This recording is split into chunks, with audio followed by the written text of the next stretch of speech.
Recently, I realized that quite a number of homeowners are stuck when trying to move from their current property to the next one. And the reason is usually very simple. It's because they cannot get the price that they want for their current home. So when they cannot sell, they also cannot move forward to secure the next replacement property. And after speaking to many homeowners, I realized something important. Now, most are trying to achieve the perfect selling price while the market itself is already slowing down. So the question becomes, how do we actually make the right decision during situations like this? Now, personally, I use a very simple framework when advising my clients, and I call it the gain and loss formula. Because whenever we make a property move, there are always two parts happening at the same time. The sale of the current property and the purchase of the next property.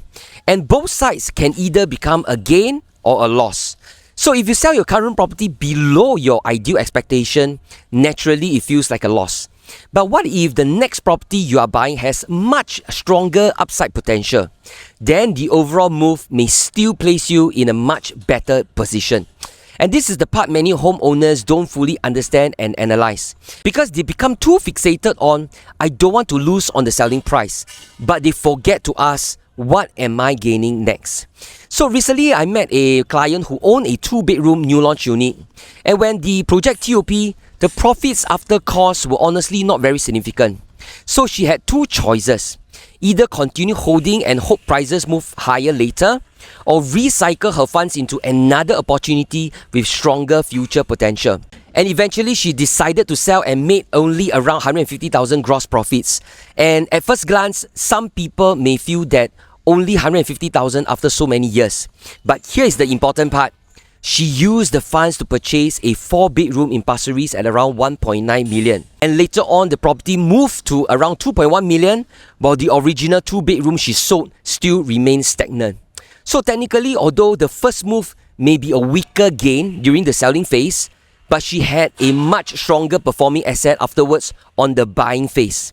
And so overall, she ended up in a far better position.